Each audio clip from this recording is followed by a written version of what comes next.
참 좋으신 우리 하나님, 우리가 매주 이 저녁마다 주님을 생각하고 주님에 대해서 이야기하고 주님을 우리 마음속에 떠올려 보는 시간을 가졌습니다. 하나님, 그간 하나님께서 우리의 말과 우리의 생각을 빚어주시고 은혜 주신 것 다시 한번 주께 감사드립니다. 우리의 이 수업이 끝나더라도 하나님을 향하여 우리의 평생 동안 생각하고 또 말씀을 통해 기도를 통해 하나님을 깊이 만나고 하나님을 알아가는 그러한 우리의 신앙의 여정 되게 하여 주시옵소서.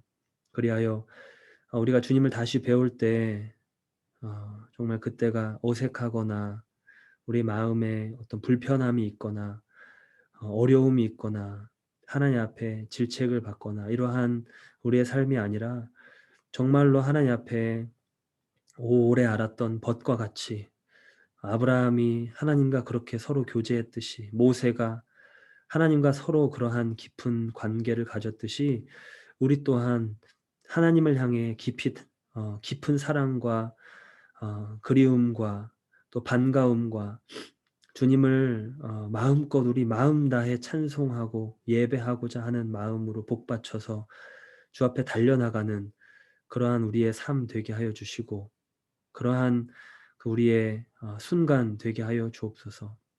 하나님, 오늘 우리가 주님의 선하심과 사랑하심에 대해서 나누게 될 때 하나님의 그 사랑이 그리스도 예수 안에서 성령으로 말미암아 우리 마음 가운데 부어지게 하시고 그 사랑이 우리의 마음의 곳곳에 다 미쳐서 우리가 삶 속에서 받은 여러 가지 어려운 감정들, 상처들, 트라우마들, 또 묵은 때들, 세속의 염려들과 걱정들을 다 씻겨내고 우리의 삶의 여러 두려움들 다 벗겨내서 그 사랑으로 우리가 새로워지게 하여 주옵소서. 그 사랑 안에서 우리가 다시금 태어나게 하여 주옵소서. 그 사랑 안에서 우리가 다시금 일어서게 해 주시고 우리 마음이 새로워지게 하여 주시옵소서. 성령 하나님, 이 시간 지혜와 계시의 영을 부족한 저와 우리 모든 성도분들에게 부으사 주의 영으로 말미암아 우리가 하나님을 깊이 알게 하여 주시고 하나님에 대해서 우리의 입술을 열어 말할 때 성령께서 친히 감동하여 주시옵소서. 우리 모든 시간을 또 이후에 있을 우리의 모든 삶을 우리의 또 이 종강 모임 피크닉을 하나님께 맡기며 이 모든 말씀 예수님의 이름으로 기도하옵나이다. 아멘. 네, 오늘 마지막 이제 내용 하나님의 선하심과 사랑하심에 대해서 나누게 됩니다. 우리 지난주 리뷰 잠시 하면요, 우리가 공의에 대해서 나눴습니다. 하나님의 공의로우신 그 행위는 철저하게 그분의 속성에 기인한다. 하나님이 어떤 분이신가가 곧 그분이 행하시는 일을 말한다. 이런 얘기를 했습니다. 이것은 하나님을 닮은 모든 신앙인들도 다 마찬가지입니다. 그러니까 선지자들, 사도들이 신앙인의 모범이죠. 그들이 곧 모델입니다. 사도들과 선지자들 위에 계신 그 한 분이 바로 곧 예수 그리스도십니다. 사도와 율법과 선지자들의 증거를 받으신 분, 사도와 선지자들의 터 위에 우리가 세운 바 되었죠. 그러니까 사도 중에 사도, 선지자 중에 선지자가 곧 예수님인데 그분이 예수님이 모델이시고 그 다음에 사도와 선지자들, 인간의 레벨로 봤을 때 이들이 모델입니다. 이들은 다 본인들이 외친 대로 살았습니다. 물론 그들의 인간적 연약함이나 순간순간 갈등하고 두려움에 휩싸이고 이런 것들이 있었지만 그들이 받은 그 영적 본질대로 사역을 하고 그것을 메시지를 전했습니다. 그게 이제 성령의 기본 속성이죠.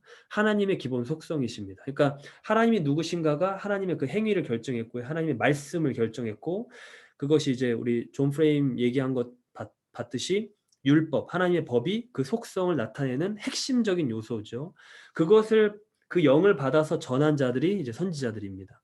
선지자들의 삶은 그들의 말만 예언적이었던 것이 아니라 삶이 다 예언적인 삶을 살았습니다. 대표적으로 예레미야나 예스겔이나 이러한 사람들의 모습이 그러한 삶을 살았죠. 그러니까 이건 무엇을 말하냐면 신앙인인 우리, 그러니까 스몰 캐피털이 아니라 스몰 레터 소문자인 S인 세인트인 우리도 우리의 속사람이 우리의 겉으로 행하는 우리 모든 행위와 일치해야 된다는 것을 말하죠. 그렇게 우리가 그 임플리케이션을 받을 수 있습니다. 어떻게 우리 삶에 적용할지.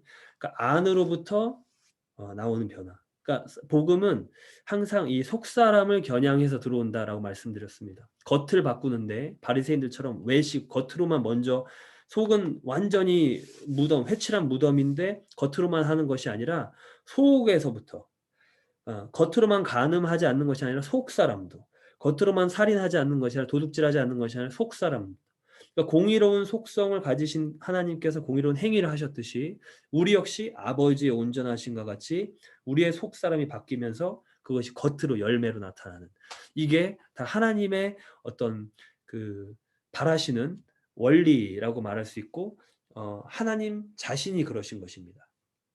그래서 하나님이 명령하신 모든 명령은 다 이와 같이 하나님이 어떠한 분이신가 신론의 이 이슈에 관련되어 있다라고 볼 수 있습니다. 공의 역시 마찬가지였고요.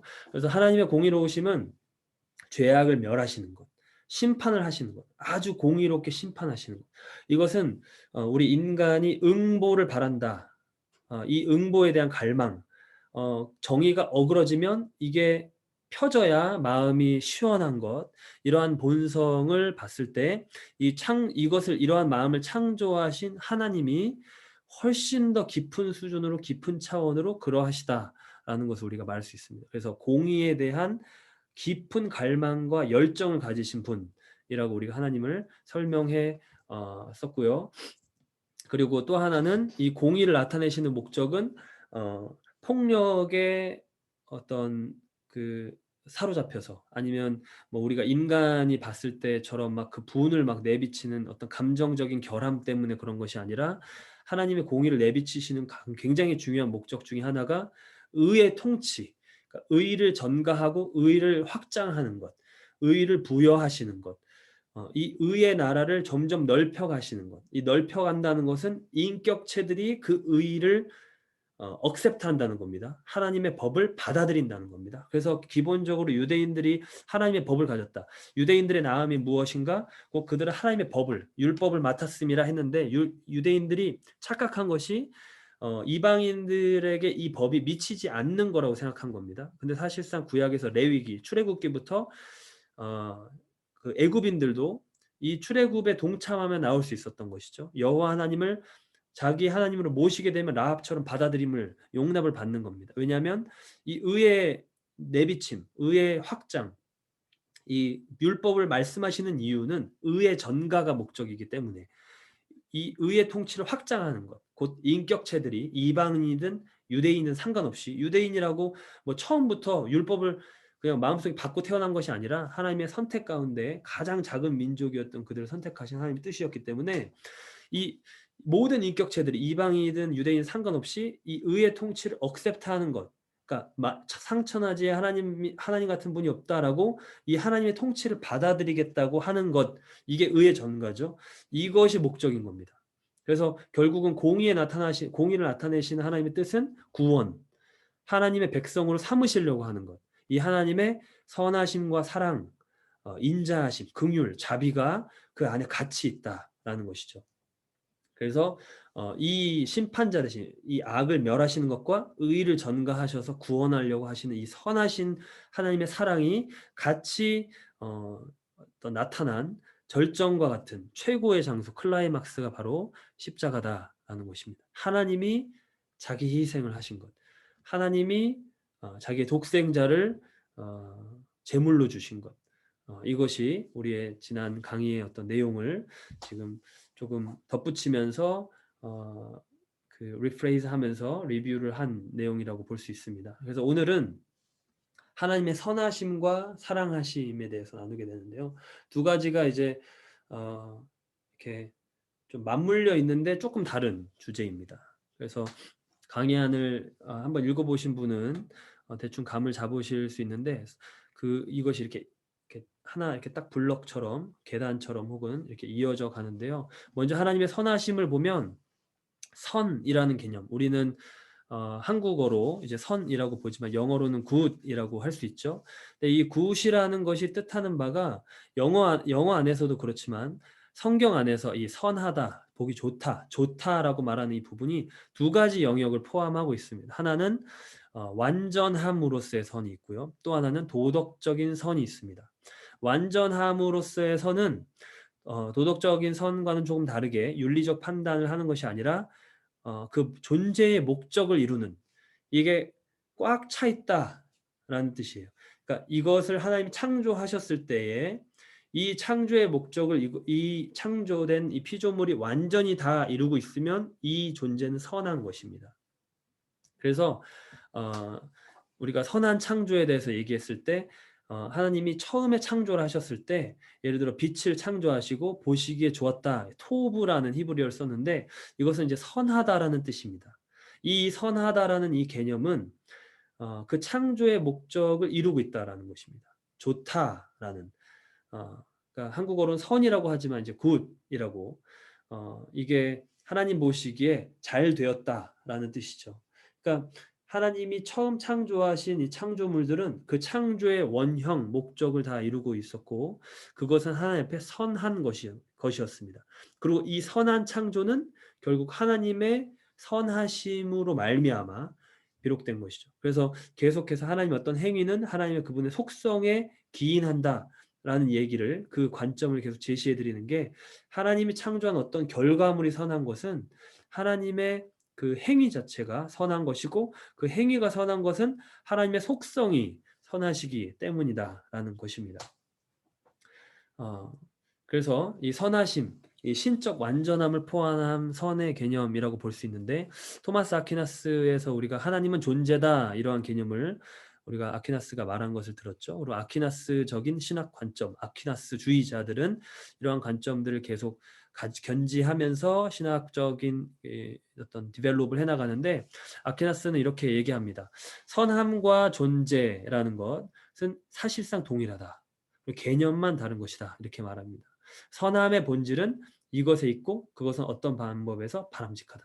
이제 어떤 것이 완전하게 있는 한에서만 그것은 바람직하다는 것이 분명하다는 것. 왜냐하면 모든 것은 완전함을 향해 나아가고 있다. 그러니까 곧 존재를 향해 나아가고 있는 것이고, 그러나 모든 것은 그것이 실제로 있는 한 완전하다.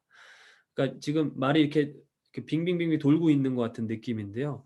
한마디로 말하면 어, 아퀴나스적인 신학적인 이해 안에서 하나님은 존재 자체이시고 존재의 근원, 존재 자체. 그러니까 존재라고 생각할 수 있는 어, 우리가 신존재 그 이야기했을 때, 형이상학에 대해서 얘기했을 때처럼 우리가 생각할 수 있는 가장 존재인 것입니다. 우리가 생각할 수 있는 가장 큰 것이 하나님이다. 이렇게 안셀무스가 말했죠. 그러니까 아퀴나스적으로 얘기하면 우리가 생각할 수 있는 가장 있으신 분이 그분인 거예요. 그러니까 인간도 확실히 지금 있지만 어느 순간 나라는 존재가 이 땅에서 사라지죠. 그리고 우리가 이곳에 있으면 제가 좀 전까지 집에 있다가 왔는데 집에 주원이랑 제가 같이 있었을 때 거기에 있었고 여기 없었지만 제가 이곳으로 온 이상 저는 거기에 없고 여기에 있습니다. 그러니까 있음의 한계, 우리가 시간, 영원성 배웠고 우리가 편재성 배웠는데 그 한계 차원에 갇혀서 우리의 있음이란 존재는 유지되는 것이죠. 근데 하나님은 이걸 초월하신 분이라고 했죠. 그러니까 모든 곳에 계시고 과거, 현재, 미래에 계시며 모든 장소에 다 계시니까 가장 있으신 분이라고 표현할 수 있습니다. being 중에 가장 being, 가장 exist 하시는 분. 그러니까 하나님은 존재이신 겁니다. 그런 점에서.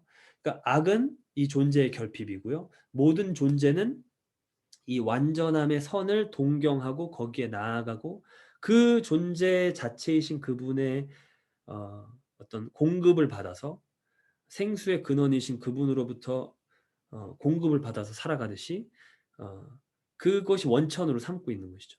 그래서 어떤 것의 선함의 여부는 그 존재성이 있다라는 것입니다. 그러니까 이렇게 보면 우리가 만약에 예수 그리스도를 아직 알지 못하는 사람이라면 하나님 앞에 어떤 완전한 존재가 아닌 것입니다.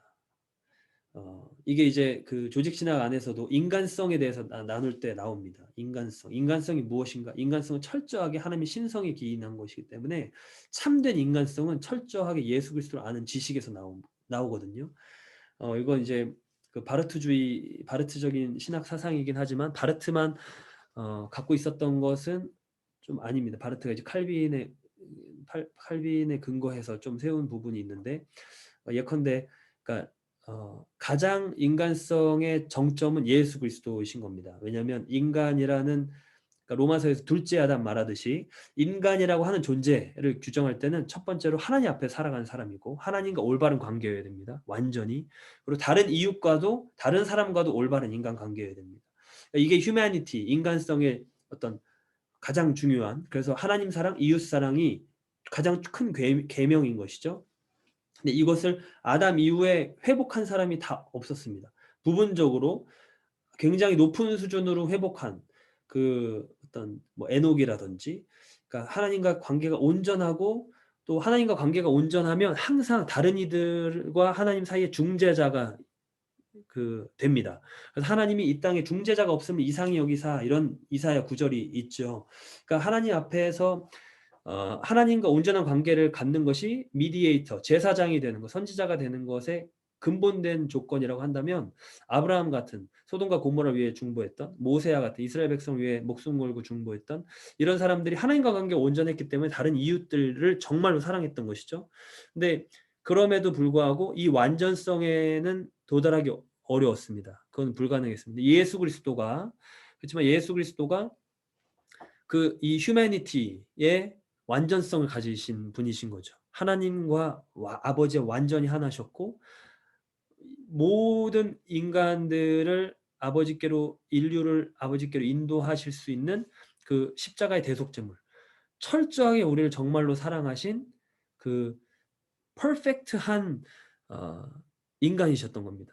그러니까 완전한 하나님이셨지만 동시에 완전한 인간성의 그 모습을 보여주셨던 거예요. 그래서 예수님이 우리의 모델이 되시는 겁니다. 우리의 본이 되시고 우리의 그 가장 그 이상향이 되시는 것이죠. 그래서 이 존재성의 그 선함의 여부가 있는 것입니다. 그러니까 예수님은 아버지 앞에 정말로 있으셨던 분이고 가장 완전하셨던 곧 가장 선하셨던 분이시다라고 할 수 있습니다. 그래서 그런 점에서 하나님은 완전한 존재이시며 완전히 선하시다. 예수님이 그런 말씀하셨죠. 하나님 외에 선하신 분이 없거늘 어찌하여 너희가 나를 선하다 하느냐. 그러니까 이러한 그 자기를 부인하시고 아버지를 글로리파이 하는 이런 개념들.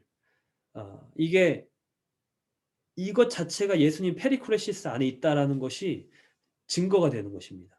그러니까 서로가 서로를 내어주는 것. 그러니까 자기를 낮춰서 인자라고 부르시는 것. 그럼에도 또 그 아버지와 내가 하나다 어떤 신적 계시, 에고에이미와 이런 말씀을 나타내시긴 하시지만 그것이 이제 다 그 안에 담겨 있는 것이죠. 같이 이렇게 교차되어 나타납니다. 그래서 아무튼 그 하나님의 완전한 존재성이 곧 하나님의 완전히 선하심을 증명한다. 이게 아퀴나스적인 신학적 사상의 이해라고 볼 수 있고 안셀무스 역시 최고의 완전함, great being, 가장 perfect한 being이라고 이 선함을 설명할 때 하나님을 이와 같이 설명을 했습니다. 그래서 모든 있는 것의 주님이시다. 그러니까 아무튼 뭐가 있다라고 하면 그건 하나님의 있으심에 근거해서 있다라는 것이죠. 그러니까 이런 관점에서 악은 그 존재의 결핍으로 볼 수 있는 것입니다. nothingness, 그러니까 없는 것 이렇게 볼 수 있는 것이죠. 그래서 이러한 점에서 우리가 선함을 완전함, 그 존재적인 목적을 이루는 그 완전함으로 그 선함을 볼 수 있습니다. 그리고 또 하나의 선은 우리가 이제 쉽게 저 사람 참 선하다라고 말할 때 얘기하는 도덕적인 선을 말합니다. 앞서 말하는 것은 이 망치는 이 책상은 참 좋은 거야. 그러니까 it's good 이라고 말할 때 이거는 뭐 그 책상으로서 역할을 잘하는 것. 이것은 이 툴로서 정말 잘 그 역할을 하는 것. 그런 선이었다면 이것은 인격에 대해서 말하는 선인 것이죠. 이 사람이 참 좋은 사람이다라고 말할 때 그 도덕적인 개념이 들어간 이 도덕적인 영역의 국면의 애스펙트의 선을 말하는 것이죠. 그래서 하나님은 모세에게 말씀하실 때 스스로를 계시하십니다. 모세가 모세 오경을 썼기 때문에 우리가 이 그 모세의 위치를 독보적으로 놓지만요. 사실 모세가 받았던 그 하나님에 대한 계시는 정말로 아주 깊은 계시들을 많이 받았습니다. 여호와라는 이름뿐만 아니라 하나님을 어 실제로 보는 그런 뒷모습을 그런 보는 그런 장본인이었고요. 물론 이게 다 하나님 구속사의 계획 가운데 그 사람의 어떤 절대적인 어떤 하나님과의 관계성을 비교할 수는 없겠지만 점진적으로 gradually 이거를 더 많이 계시하시기 때문에 그럼에도 불구하고 모세가 하나님 중심을 보시는 하나님께서 보시기에 그것을 감당할 만큼 그 사명을 감당할 만큼 합당한 자였다는 것이죠. 근데 그렇게 이제 이 설명을 드리는 것은 모세에게 하신 하나님의 계시가 굉장히 깊은 계시였다라는 겁니다. 근데 그 깊은 계시의 어떤 절정과 같은 순간이 떨기나무 순간 그리고 시내산에 올라갔던 순간 이렇게 볼 수 있는데 주의 영광을 내게 보이소서라고 하면서 그 순간에 하나님이 이제 모세와의 친밀함을 가지시면서 스스로를 나타내시는 순간이 있습니다. 그게 바로 지금 제가 말씀드린 출애굽기 34장의 순간입니다. 그때 여호와께서 모세 앞을 지나시면서 선포하시는 겁니다. 이것은 어마어마한 자기 계시죠. 어마어마한 차원과 엄청난 깊이의 자기 계시를 지금 모세에게 하고 계십니다. 근데 그때 그 내용이 그냥 그러면 무엇인가라는 겁니다. 그때 어떻게 워딩을 하시는가, 어떻게 그거를 쉐이핑을 어떻게 우리를 이해할 수 있게끔 딱 그 내용을 컨텐츠를 주시는가. 근데 거기에 나오는 내용이 여호와라 여호와라 자비롭고 은혜롭고 노하기를 더디하고 인자와 진실이 많은 하나님이라.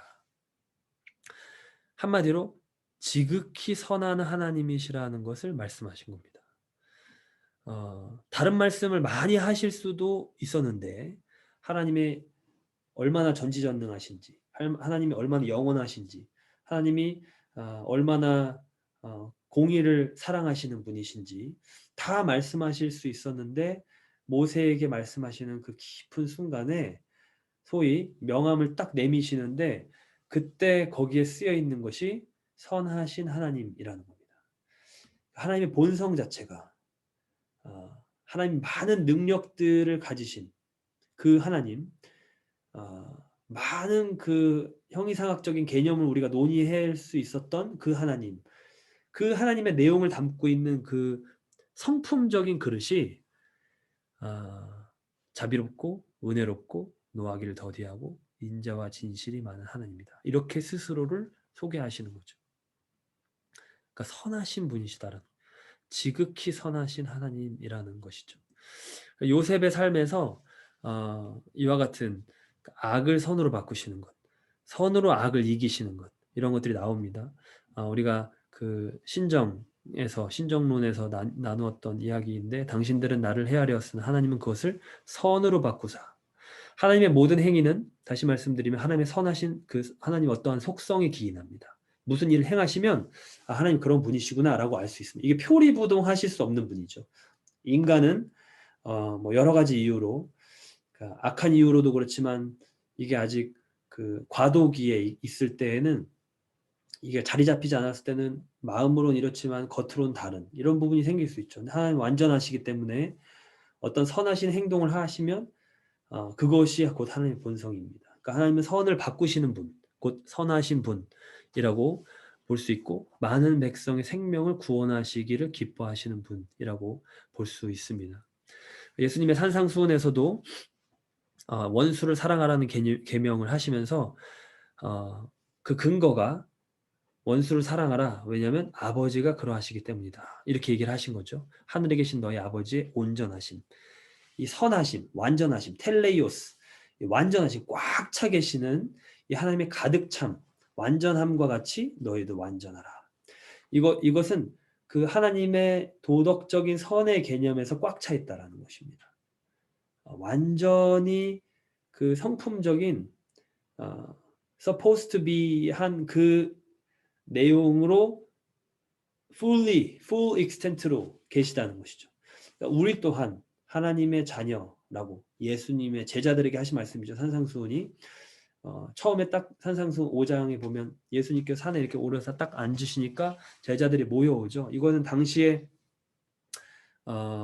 이제 학자들에 의하면 당시에 선생님들이 랍비들이 가르칠 때 하는 많은 아주 전형적인 행동이었다고 합니다. 그러니까 제자들이 모여온 겁니다. 아, 뭔가 말씀을 하시겠구나. 그러니까 제자들을 대상으로 하신 말씀이죠. 이 원수 사랑의 개념이. 기본적으로 하나님과의 관계를 전제를 하고 말씀하신 겁니다. 그러니까 하늘에 계신 너희 아버지, 너희가 성도이기에, 제자이기에, 하나님 백성이기에 그 아버지와 같이 너희도 온전해야 된다. 꽉 차야 된다. 그 도덕적인 선함으로 꽉 차야 된다.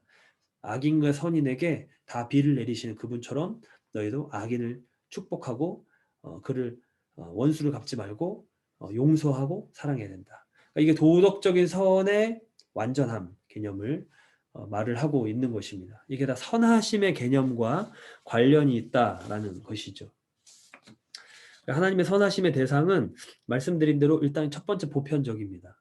하나님이 뭐 하나님을 지금 대적한다고 하나님에 대해서 지금 거부한다고 그 즉각적으로 무슨 뭐 영화처럼 뭐 소설처럼 그냥 그 존재 자체를 그냥 없게 하지 않으십니다. 끝까지 참으시고 놔두시고 이 땅에서 누릴 수 있는 많은 것들을 사실 누리게 하십니다.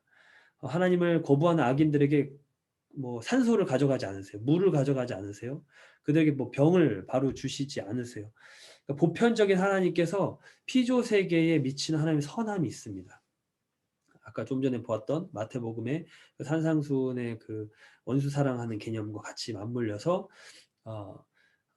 하늘에 계신 너희 아버지가 된다. 이같이 했을 때 그 해를 악인과 선인에게 비추시고 비를 의로운 자와 불의한 자에게 내려주신다. 이와 같은 얘기를 했습니다. 이게 이제 보편적인 선의 개념이고 하나님의 특수한 선이라고 표현할 수 있는 개념이 있습니다. 이거는 도덕적인 선이 인격적인 인격에 해당하는 것이라고 했는데 이 인격성이 강화된 측면이 곧 하나님의 특수한 선, 곧 favor라고 할 수 있는 호의를 입었다. 내가 여호와의 목전에 은총을 입었사오면 하는 그 개념입니다. 다니엘에게 표현했던 것, 뭐 엘리야가 표현했던, 모세가 표현했던 것. 그러니까 내가 여호와 앞에 은총을 입었사오면, 내가 만군의 하나님의 여호와와 특별한 관계가 여호와를 향한 열심히 특심하다면 이게 이제 하나님과 나누는 그 관계에 어떤 특수함을 다른 이들과 구분됨을 말을 하는 것이죠. 그래서 이러한 인격적 관계성에 근거한 하나님의 호의가 있습니다. 이 사람에게 베푸신 은총이 있습니다. 선함이 있습니다. 은혜롭고 자비롭고 노하기를 더디하며 인자와 진실이 많은 영역이 있습니다. 다윗에게도 마찬가지였고 이것이 이제 하나님의 사랑과 연결되는 겁니다. 사랑은 기본적으로 그 보편적인 그런 선의 개념도 그 안에 있지만 이 인격적인 개념이 강한 내용입니다. 그 뒤에 보겠지만 제임스 패커가 이런 얘기를 했죠. 그래서 이 사랑이라는 개념은 기본적으로 우리가 결혼이든 결혼 관계에서 가장 많이 나타납니다. 서로가 서로를 소유하는 것입니다. 서로가 서로를 소유하는 것. 그러니까 배타적으로 익스클루시브하게 소유하는 것. 남편과 아내는 서로에게만 소유된 것이죠. 다른 이들에게 소유되지 않습니다. 다른 이들과는 이 부부 간의 관계와 같은 관계를 맺을 수가 없습니다. 그게 불가능합니다. 철저하게 인격적으로 배타적인 관계이기 때문에. 그래서 하나님과도 마찬가지. 다른 신을 섬기는 것이 용납되지 않습니다. 이러한 하나님의 특수한 선, 특별한 호의, 이러한 사랑과 인격적 사랑 관계 안에 들어갔다 한다면 이스라엘에게 하나님께서 질투하시듯이 너는 내 것이다 라고 소유하는 겁니다. 동시에 하나님이 이스라엘의 하나님이라고 형용사가 붙는 겁니다. 하나님에게도. 하나님은 모든 민족을 다 다스리시고 온 우주를 다 창조하시고 모든 것이 다 하나님의 소유지만 하나님의 이름 앞에 이스라엘의 하나님, 이스라엘의 여호와라고 붙는 것이죠. 왜냐하면 서로가 서로를 소유하는 것이기 때문에. 우리 인간이 하나님을 소유할 수 없지만 하나님이 그렇게 해 주시는 거예요. 어 "내가 너의 하나님이다." 이렇게. "내가 너에게 특별한 호의를 베푼다. 내가 너가 부를 때에 응답하겠다." 하나님은 그렇게 하실 어떤 의무가 없으세요. 하나님은 모든 걸 초월해 계신 분이고 그분 마음대로 다 하실 수 있는 분이고 우리는 진흙이고 그분은 토기장이시기 때문에 절대 주권을 갖고 계시지만 하나님이 사랑하심 때문에 그러한 자발적인 묶임을 하시는 거죠. 자발적으로 내가 사랑하는 이 백성과 이렇게 언약적으로 묶이시는 겁니다. 그래서 이것이 하나님의 사랑하심과 연결되어 있고 이것은 철저하게 인격적인 관계성을 바탕으로 이루어지는 것이죠. 출애굽기 19장에 보면 이스라엘로 하여금 넌 내 소유가 되겠다. 나의 빌로잉이 되겠다. 내가 너의 모든 것을 다 컨트롤한다. 그러니까 여기 이스라엘에서 더 소유가 된 사람들이 레위 지파인 겁니다. 레위 지파. 어, 이 소유 중에 소유 중에 소유. 그러니까 이스라엘의 장자는 다 내 것이다라고 하셨죠. 패스오버 그 유월절을 지나면서. 근데 그 장자를 이코베넌트하게 대체한 것이 레위 지파였죠. 그래서 레위 지파는 내 것이다. 레위 지파 내 소유다. 그러니까 하나님의 소유가 된다는 것은 곧 두 가지 양면성을 갖는 겁니다. 하나님의 호의를 입는 것과 동시에 마음대로 살 수 없는 겁니다. 하나님의 뜻 가운데 살아야 되는 겁니다. 모든 하나님의 백성이 다 그런 것이죠. 근데 이게 항상 정도가 있는 것이죠. 정도의 차이가 있는 겁니다. 근데 이것이 어떤 뭐 직분과도 관련이 있을 수 있습니다. 뭐 주의 종으로 부름 받았으면 사실 하나님 앞에 어떻게 묶인 것이고 할 수 있지만 꼭 그런 직분과 어떤 절대적인 이렇게 뭐 사제 시스템처럼 그렇게 매인 것이 아니라 근본적으로는 하나님과의 인격적 관계성이 있는 것입니다. 하나님의 모든 백성은 다 하나님의 소유이고 그 사람이 어떠한 직분을 가졌든 상관없이 하나님 앞에 그 정도로 묶이게 되면 하나님의 그만큼 그 사람의 삶에 더 개입하시고 이것은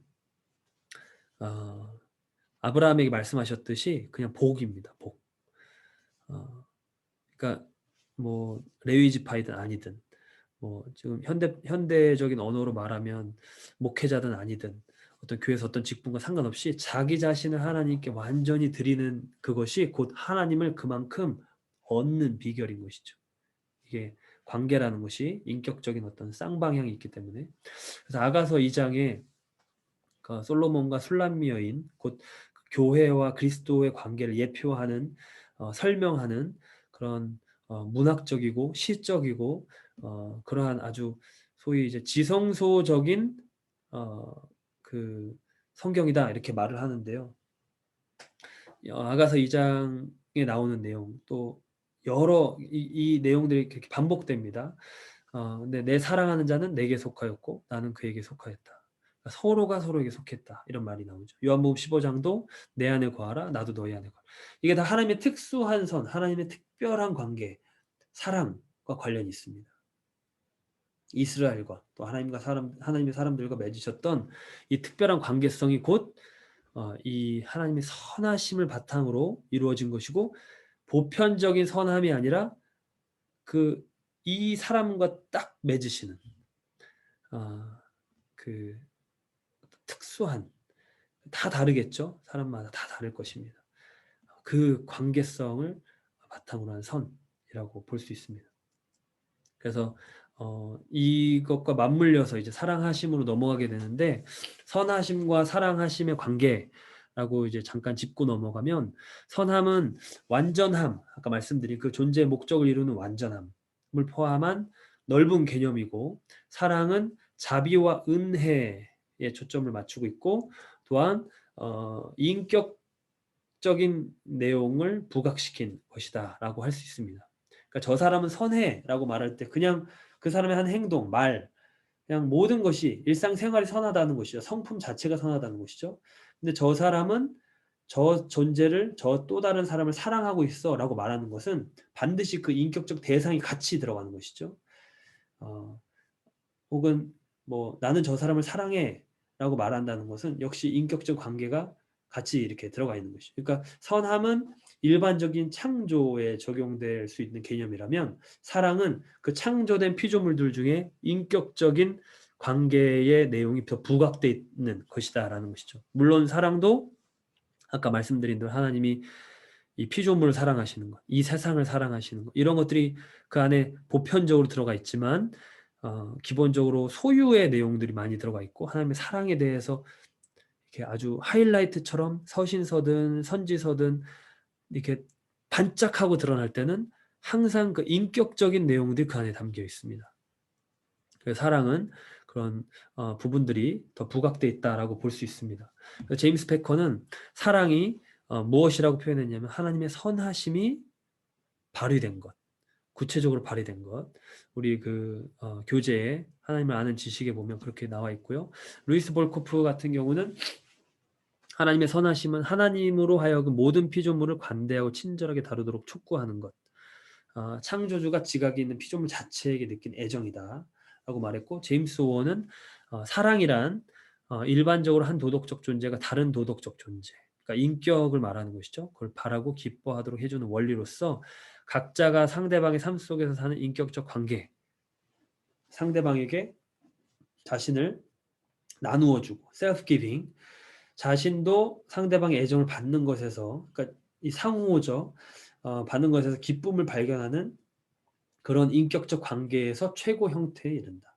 클라이막스에 이른다. 그러니까 사랑이라는 것은 보편을 깔고 있지만 나아가는 그 원래 사랑은 이것이다. 이게 본질이다. 핵심이다라고 말할 때는 항상 한 도덕적 존재에서 또 다른 도덕적 존재로 인격적 관계, 그리고 서로 기쁨을 주고받는, 서로에게 자신을 내어주고 서로에게 최선을 바라는 그런 것. 정말 상대방이 잘 되기를 바라는 것. 하나님 입장에서 우리에게 의의 전가가 될 수 있죠. 구원이 될 수 있죠. 소유가 될 수 있습니다. 하나님께 소유되는 것이 우리에게 가장 좋은 것이기 때문에 하나님 가장 좋은 것을 우리에게 주시는 것이죠. 이게 이제 하나님 사랑하심에 담겨 있는 내용들이라고 볼 수 있습니다. 그래서 사랑의 감정 또 행동들을 보게 되면 아까 이스라엘을 질투하시는 하나님 그런 이야기를 했듯이 하나님의 동정심, 긍휼, 자비와 같은 그런 감정들이 다 이 사랑의 비롯된 사랑으로 비롯된 것이라는 것이죠. 사랑의 측면들이고 인간의 결혼과 유사한 것이다. 그리고 이것은 하나님이 그냥 이렇게 말로만 사랑하시거나 겉으로만 가짜로 사랑하시는 게 아니라 진짜로 인격적으로 그분의 마음을 다해 사랑하시는 거기 때문에 강한 감정이 그 안에 내포되어 있는 것입니다. 하나님은 정말로 이스라엘 향해서 질투하셨던 것이고 시내산에서 그 계명을 받을 때 금송아지 섬겼던 그런 사건들은 하나님의 감정이 정말로 폭발하게끔 자극했던 일인 겁니다. 왜냐하면 하나님은 진짜 사랑하셨기 때문에 정말로 사랑하셨기 때문에 이 감정의 영역이 그 안에 같이 있기 때문에 그래서 질투, 진노로 이끌어가는 이런 감정들 그 안에 있습니다. 하나님의 사랑하심을 생각할 때 이제 마냥 소위 이제 샤방샤방 이런 게 또 아니라는 것이죠. 우리가 공의에 대해서 말할 때 막 그냥 무섭기만 한 게 아니고 의의 전가의 내용이 있었듯이 하나님 사랑에 대해서 말할 때 그냥 다 괜찮아, 다 괜찮아 해주 그 안에 이 질투, 진노 이런 게 담겨 있다라는 겁니다. 그러니까 서로가 서로에게 소유하는 것, 즉 내 맘대로 살 수 없는 것, 이스라엘은 하나님 법대로 살아야 되는 것, 구속의 내용, 이렇게 그러니까 리뎀션이 아니라 내가 빌롱잉이 되는 그런 내용이 같이 담겨 있다는 거예요. 그러니까 하나님의 공의도 사랑의 개념이 그 안에 담겨 있고요. 하나님의 사랑도 그 안에 공의의 개념이 담겨 있습니다. 이런 부분들 같이 생각해 보면 좀 풍성하게 나눔이 될 것 같습니다. 그래서 이 사랑의 내용들은 결국 하나님이 사랑이시기 때문에 그런 것인데 이것은 그 우리가 삼위일체 나눴듯이 삼위일체 하나님 안에 있는 사랑입니다. 여기서 사랑이 시작되는 것이죠. 모든 사랑은 다 결국 여기서 시작되는 겁니다. 여기가 원천이고 여기가 근원이고 그래서 하나님이 피조물들에게 계시하시는 인격적 사랑은 하나님 안에 있는 성부, 성자, 성령, 곧 하나님의 위격들 사이에 있는 페리코레시스적 서로가 서로를 내어주는 self-giving, other receiving 하는 이 영원한 사랑에 근거한다. 우리가 사랑에 그렇게 목마른 존재로 만드신 것, 사람으로 하여금 그렇게 만드신 것은 하나님이 그거를 좋아하시는 분이시기 때문에 그런 겁니다. 하나님이 그것을 가치 있게 여기시는 분이시기 때문에 그런 겁니다. 하나님이 그런 분이시기 때문에 그러신 겁니다. 그러니까 우리는 지금 이게 어떤 면에서는 taken for granted 한다고 볼 수 있고 그냥 기분됐기 때문에 그냥 뭐 피조 세계가 원래 이런 것이지라고, 인간은 원래 이런 존재지라고 생각할 수 있지만, 사실 정말 백지로 만약에 상상을 해본다면 하나님 왜 이렇게 만드셨을까? 왜 이러한 인간이 이러한 감정을 느끼도록, 이러한 것을 갈망하도록, 이런 관계성을 갖도록, 이런 사회적인 존재로 만든 여러 가지가 있습니다. 자녀, 그러니까 부모로 얘기하자면 자녀를 향한 어떤 맹목적인 무조건적인 사랑을 할 수 있는 존재로 그걸 만드시는 것, 여러 가지 그런 기분된 것들이 있죠. 그래서 우리가 이제 인간론을 대해서 그러니까 사람에 대해서 나누자면 하나님에 대해서 먼저 나누어야 된다, 이런 얘기를 하는 이유가 그렇습니다. 하나님에 대해서 알아야 우리가 어디서부터 왔고 이것이 왜 우리에게 주어졌냐라는 것을 깨닫기 때문에 인간론은 하나님, 신론, 기독론 이런 부분에 성령론 이런 거에 이제 같이 맞물려 있는 것이죠. 그래서 이 삼위일체 하나님 안에 있는 이런 사랑의 개념으로 우리 인간이 목말라하고 지향하고 있는 그런 사랑을 생각해 볼 수 있고, 이것은 이제 구속사 전반에 흐르는 어떤 하나님의 구원의 계획입니다. 저는 정말로 회심한 사람 중에 단 한 명도 아직 하나님의 사랑 때문이 아니라 다른 이유로 회심한 사람을 만나보지 못했어요. 그러니까 하나님의 공의 때문에, 하나님 공의로운 분이라서 나는 회심하게 됐습니다. 나 예수 믿게 됐습니다, 이런 분은 잘 보지 못했어요. 그러니까 공의가 근간이 되는 경우가 많습니다. 그러니까 죄에 대한 어떤 찔림이나 이 사회의 어떤 부조리나 나 자신의 죄성 이런 걸 고민하다가 회심하는 경우가 많은데, 결국은 우리가 이제 첫 번째 얘기했던 하나님 자기 계시가 있어야 되고, 그 자기 계시의 엑기스와 같은 내용은 오늘 나누고 있는 이 하나님의 선하심, 하나님의 은혜, 하나님의 자비, 하이라이트로는 하나님의 사랑이 내 안에 부음받기 때문에 변화되는 것이거든요. 그러니까 하나님의 사랑이 인격적으로 나를 사랑하신다고 요한복음 3장 16절처럼 나를 이처럼 사랑하신다고 하면서 이게 마음이 녹는 것이죠. 나를 아신다고 아주 철저하게 이게 딱 뚫고 들어오는 이 사랑의 메시지 때문에. 그러니까 이 구속사 전반에 흐르는 것은 하나님의 사랑인 것입니다. 물론 공의의 내용 담고 있죠. 다 담고 있습니다. 영원성, 편재성, 삼위일체, 자기계시, 신정론 다 담고 있습니다. 내 삶이 왜 이랬을까? 내 과거에 이것이 왜 그랬을까? 하나님의 사랑을 느끼면서 이게 재해석이 되고 막 이게 다시금 평강이 막 내 마음을 주장하게 이러면서 이게 다 같이 맞물리는 것이지만, 근본적으로 오는 것은 나라는 인격적 존재를 사랑하시는 하나님의 인격적 사랑인 것이죠. 그러니까 구속사 전반에 흐르는 것은 바로 이와 같은 것이고, 하나님이 모세에게 하나님 스스로 이렇게 선하신 하나님, 은혜, 자비, 긍휼로 소개하셨듯이 요한 1서에 나오는 것처럼 하나님은 사랑이신 것입니다. 그리고 그것이 예수 그리스도의 십자가에서 나타난 하나님이 세상을 이처럼 사랑하사 독생자를 주셨으니, 이 십자가의 사건을 디스크라이브 할 때 나타나는 가장 핵심되는 속성이 하나님의 사랑하심, 사랑이신 하나님, 이렇게 표현하는 것이죠.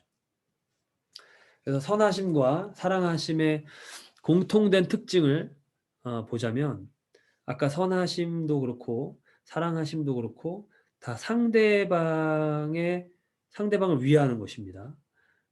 정말로 상대방을 향해서 자비, 은혜, 내가 할 수 있는 무언가를 내어주는 것이죠. 나의 이익을 생각하지 않는 겁니다. 우리 고린도전서 13장에 나왔듯이 자기의 이익을 구하지 않는 것이죠. 이게 사랑의 특징입니다. 선함도 마찬가지고 선함은 악인일지라도 선을 베푸는 것. 그러니까 나의 이익과 정반대이죠. 나의 분노를 푸는 목적이 아닙니다. 상대방을 위하는 겁니다. 상대방이 정말 좋은 길로 돌아오기를 바라고 잘 되길 바라고 그들의 최선을 바라는 것. 이게 그걸 위해서 그냥 잘 됐으면 좋겠다라는 것뿐만 아니라 자기의 무언가를 내어주는 것. 이게 공통된 특징입니다. 그래서 하나님의 모든 성품이 가지는 뚜렷한 특징은 바로 이와 같은 것입니다. 사실 같은 이야기, 같은 표현인데 나의 이익과 상관없는 선, 그리고 자기를 희생하는 사랑. 그래서 disinterested benevolence 혹은 self-sacrificing love 이와 같이 생각할 수 있습니다. 그 사역도 사실 이 내용들이 들어가야 이제 변화됩니다. 그리고 가정도 이 내용들이 들어가야 변화됩니다. 제가 육아와 영성 혹은 저번 화해론 때 가정 안에서의 화해 이야기하면서 감동이 있어야 된다 이런 얘기를 했는데 그 감동은 결국 희생에서 오거든요. 그러니까 상대방을 위해서 내 자신을 내어주는 것, 자신의 이익을 희생하는 것. 그러니까 우리 부모님을 떠올릴 때 내가 감동이 진하게 오는 경우라면 부모님의 그 희생이 기억이 나기 때문에 그런 겁니다. 근데 그냥 그렇게 진하게 감동이 오지 않을 수 있습니다. 막 눈물까지 안 날 수는 있어요. 그냥 감사하고 뭐 아니면 여러 가지 이렇게 좀 ambivalent하다고 할까요? 이렇게 여러 복합적인 감정이 믹스드 필링이 올 수 있는데 그것은 그 감동이 오는 부분과 또 다른 부분이 있기 때문인 거죠. 그러니까 그 self-sacrificing 한 부분이 있는가 반면에 그렇지 않은 부분이 또 있는 것이죠. 뭐 그렇지 않은 부분은 이제 여러 가지 다른 것들이 같이 섞여 있겠지만 뭐 커뮤니케이션의 이슈든 아니면 나를 잘 헤아리지 못했다고 했던 이슈든 뭐 여러 가지가 있을 수 있습니다만 어쨌거나 이 감동이 오는 부분에 관해서는 다 이와 같은 지금 특징들이 맞물려 있습니다. 이게 이제 십자가에서 나타난 것이고 아까 말씀드린 대로 인격적 사랑으로 올 때 결국 하나님이 나를 위해서 행하신 그 사랑 때문에 마음이 녹는 것이죠.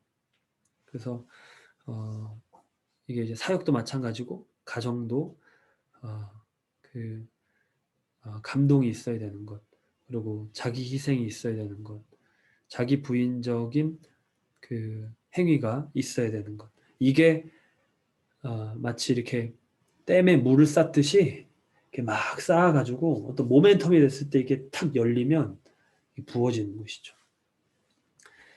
이게 이제 감동의 하나의 댐이 있다면 또 하나는 이제 기도의 댐이 있는 것이죠. 이 두 가지를 쌓아 놓는 것이 어떻게 보면 부모로서의 역할, 또 그 가정 안에서 뭐 자녀든 부모든 형제든 그 가정을 세우려고 하는 사람, 그 제사장적인 역할을 하는 사람이 이제 할 수 있는 역할인 것이죠.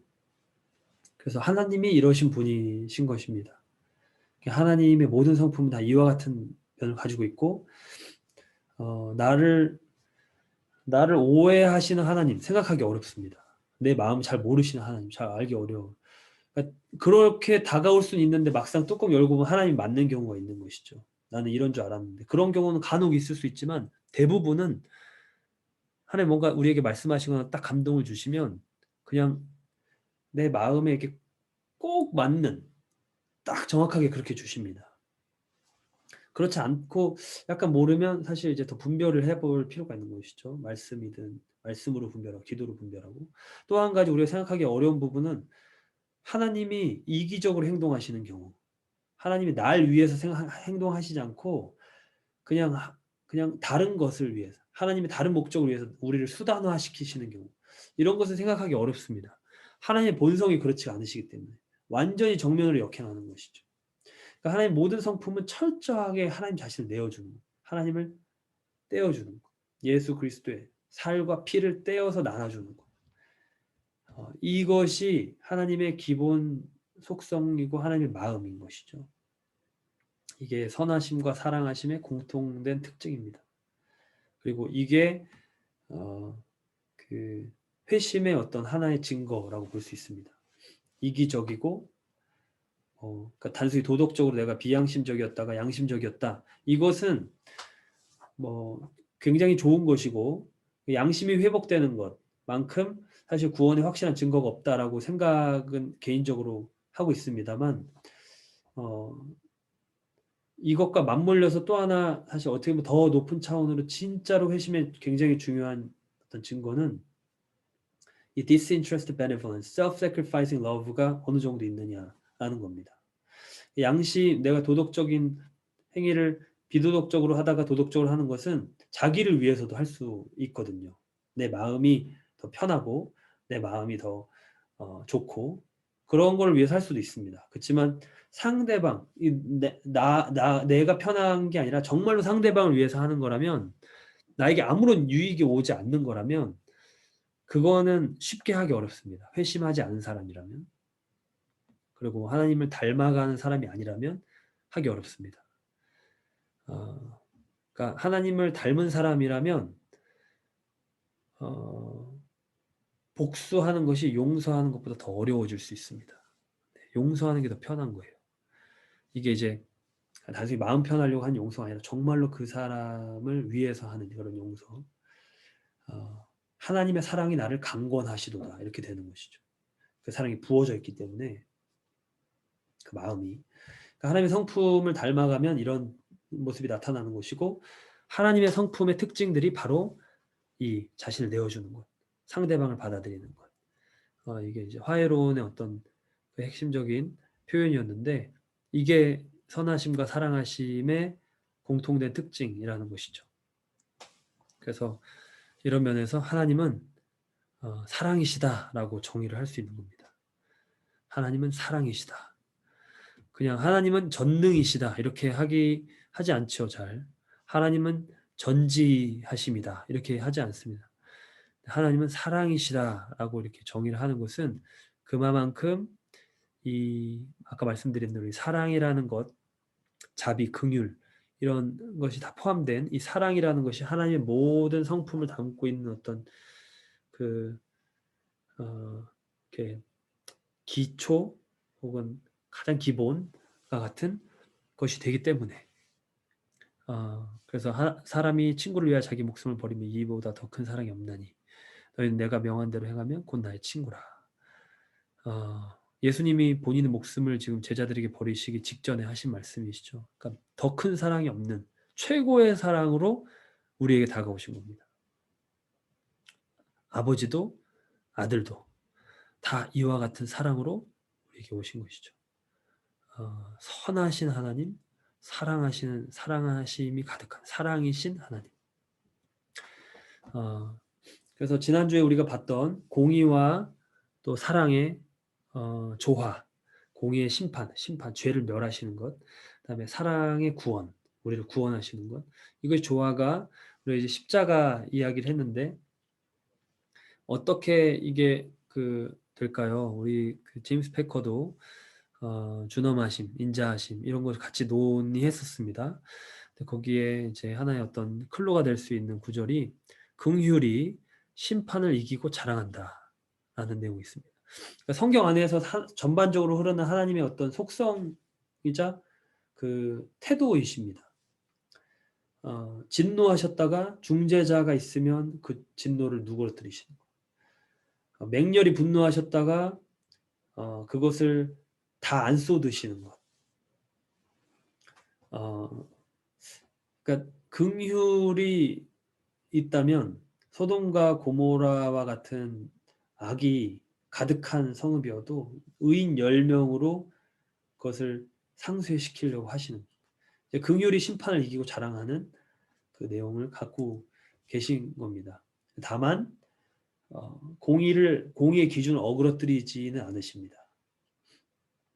도리어 공의를 충족시킨 의의 전가의 목적으로 하시는 것이죠. 사랑의 동기를 가지고 하시는 공의를 확장하는 행위.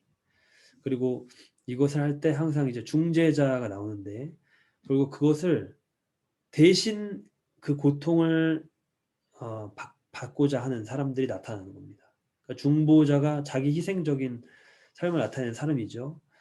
의인이 의인 10명은 곧 그 악을 보면서 롯에 표현했던 것처럼 그 마음이 이렇게 상함을 겪으면서도 그곳에서 의의를 나타내고 있는 사람들인 겁니다.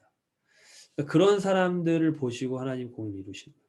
왜 그러시냐면 하나님 자신도 그러시기 때문에 예수 그리스도를 중재자로 세우셔서 그 노를 누그러뜨리기 원하시는 하나님이시기 때문에, 그러니까 공의를 어그러뜨리지 않지만 또 동시에 그 공의를 충족시키시고 그 사랑의 목적으로 이 공의를 또 세우시는 그러한 이 공의와 사랑의 어떤 조화로움, 하나됨, 이 하나님 안에서 이것이 완벽하게 발현되는 것을 우리가 볼 수 있습니다.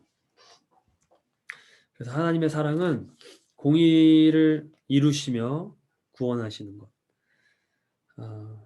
십자가에서 그 공의의 판결을 다 이루시면서 사랑의 표현을 하시는 것, 이게 하나님의 사랑입니다.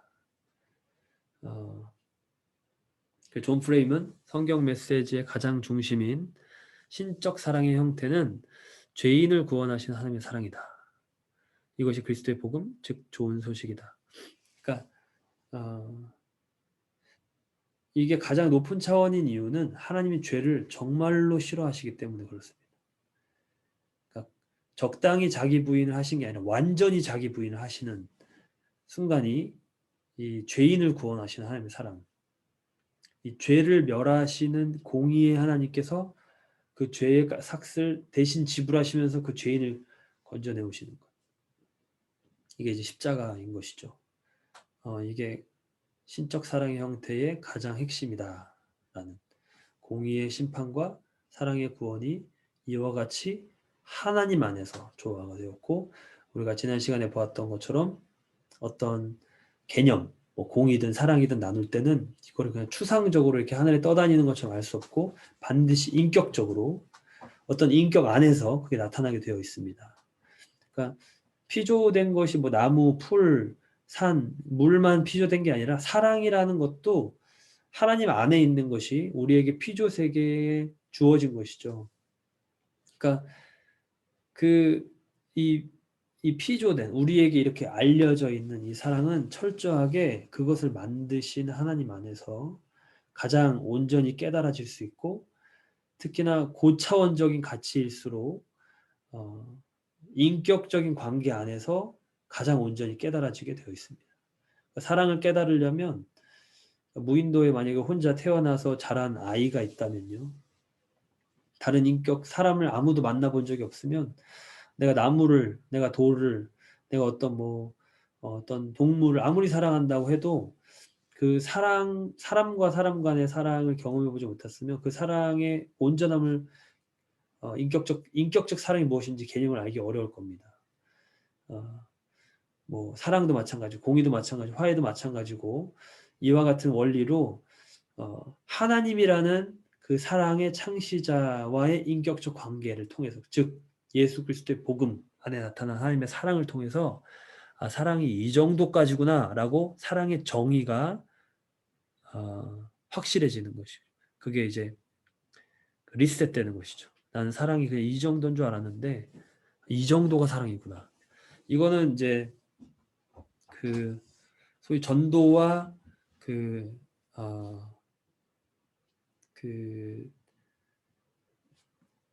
뭐랄까요, 청년들 이제 연애 코치, 연애 멘토를 전도랑 같이 해보면 가장 명확하게 나타나는 것 같아요. 제 경험에는.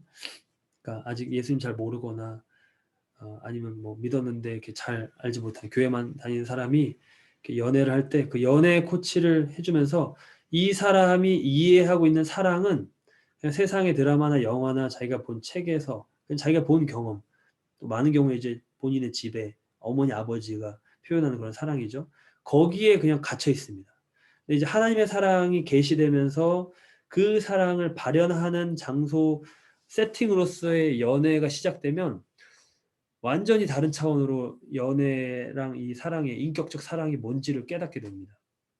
그러니까 하나님의 사랑도 풍성해질 뿐만 아니라 연애도 어떻게 해야 되는지, 데이트를 어떻게 해야 되는지, 결혼을 어떻게 준비해야 되는지를 완전히 새롭게 이해하게 되는데 거의 뭐 패러다임 전환과 가깝죠. 그러니까 사랑을 철저히 인격적으로 배우는 게 이런 것에서 나타나게 됩니다. 사랑이라는 말은 쉽고 러브라는 말이 가장 흔한 단어 라고 볼 수 있지만 우리 일상생활에 문화에 있는 그치만 사실 그걸 온전히 알고 있는가라는 질문에는 쉽게 대답할 수 없을 수 있습니다. 많은 사람들이 그러니까 세상적인 그냥 관점으로 연애, 사랑을 말할 때는 사실 그게 하나님 보시기에는 전혀 사랑이 아닌 것일 수도 있다라는 것이죠. 그래서 가장 완전한 사랑의 형태는 결국 이 하나님의 사랑 안에서 이게 깨달아질 수 있고 우리가 하나님 사랑을 받은 자로 살고 있지만 그래서 이 기본 세팅은 회심을 하면서 바뀐 것입니다. 그렇지만 여전히 자라갈 부분들이 있는 것이죠. 하나님의 사랑이 내 안에 더 부어지면 부어질수록 내가 갖고 있는 이 모든 인격적 관계 안에서 나타난 사랑들은 더 온전한 형태로 발현될 수 있고 나 자신과의 관계도 그럴 뿐만 아니라 사랑이라고 정의하는 나의 그 내용이 달라지는 것이죠. 예. 그것의 가장 큰 수혜자는 나 자신입니다. 네. 다른 사람을 사랑할 때, 진짜로 사랑할 때 가장 큰 수혜자는 나 자신입니다. 그래서 하나님 우리에게 원수 사랑하라고 하시는 이유는 그것 때문에 그렇습니다. 그 가장 좋은 것이기 때문에 우리에게 말씀하시는 것이죠.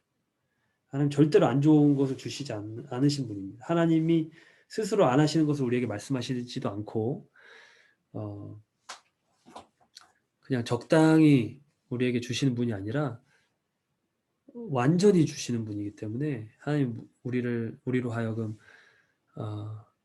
그 하나님을 닮으라고 하시는 것은 그게 가장 좋은 것이기 때문에 그러니까 우리가 하나님을 그냥 하나님 앞에 사랑받고 막 은혜 받고 이러면 우리가 받고만 있으니까 너무 좋지만 거기에 머무르게 되면 사실 하나님을 깊이 닮았다고 말하기는 어렵죠. 하나님처럼 사랑을 해봐야 됩니다. 그래서 하나님이 그렇게 부르시는 것이죠. 그게 제일 좋은 것이고 하나님처럼 되는 것이 제일 좋은 것이고 가장 복된 자리에 가는 것이기 때문에 하나님은 우리로 하여금 나처럼 사랑하는 존재가 되라고 말씀하시는 것입니다. 이게 이제 하나님의 사랑 내용을 말할 때 우리가 생각해 볼 수 있는 내용들입니다.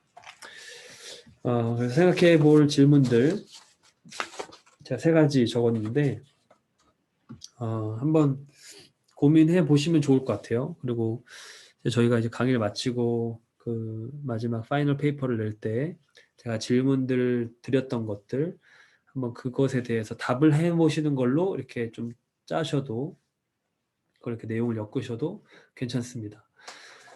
11강 공의와 12강의 선하심, 사랑하심의 내용을 바탕으로 고린도전서 13장 6절에 사랑은 오래 참고 사랑은 이게 쭉 나오죠. 근데 거기에 이제 불의를 기뻐하지 아니하며 진리와 함께 기뻐하고 라는 말씀이 있습니다. 이거를 설명한다면 어떻게 설명할 수 있을까요? 이게 이제 첫 번째 질문이고 로마서 11장 22절에 인자하심과 준엄하심을 보라 라는 이 내용을 이게 이제 구원에 대한 내용이었습니다. 그러니까 원가지도 아끼지 아니하셨다. 너희도 아끼지 아니하실 것이다. 이런 내용을 이제 하면서 바울이 설명한 건데 이걸 이제 공의와 사랑의 개념을 조화시키면서 어떻게 이걸 생각해 볼 수 있을지. 3번째는 예수 그리스도의 십자가. 우리 지난주 이번 주 계속해서 클라이막스로 나왔던 게 십자가인데 그 십자가를 인류를 향한 최종적이고 완성적인 구원의 방편이라고 말할 수 있는 이유를 이 공의와 사랑의 개념을 담아서 한번 신학적으로 설명해 본다면 어떻게 말할 수 있을지 이런 질문들이 좀 한번 생각해 볼 만한 그런 질문입니다. 그래서 뭐 2번째 같은 경우는 이제 그 뭐 우리 개인의 구원에 대해서 생각해 보는 것, 아니 전도에 대해서 변증할 때 한번 해볼 수 있는 거고요. 세 번째 같은 경우도 사실 이거를 이제 잘 설명을 할 수 있게 되면 아주 그 그리스도의 십자가의 유니크니스, 아주 그 다른 모든 종교들 중에 하나가 아니라 정말로 그 구원의 방편, 완전한, 유일한 이런 어떤 그 특수성 을 표현해낼 수 있을 것 같습니다. 우리가 우리 개념, 우리 스스로 하는 것도 그렇고, 우리가 누군가에게 복음을 전하거나 변증할 때 이런 내용들을 할 수 있을 것 같아서 제가 준비를 한번 해봤습니다. 네, 녹화는 여기까지 일단 하겠고요. 네, 수고 많으셨습니다. 우리 12강 내용 이대로 마치도록 하겠고, 우리 좀 간단하게 질의응답 및 우리 다른 내용들을 한번 같이 나누도록 하겠습니다.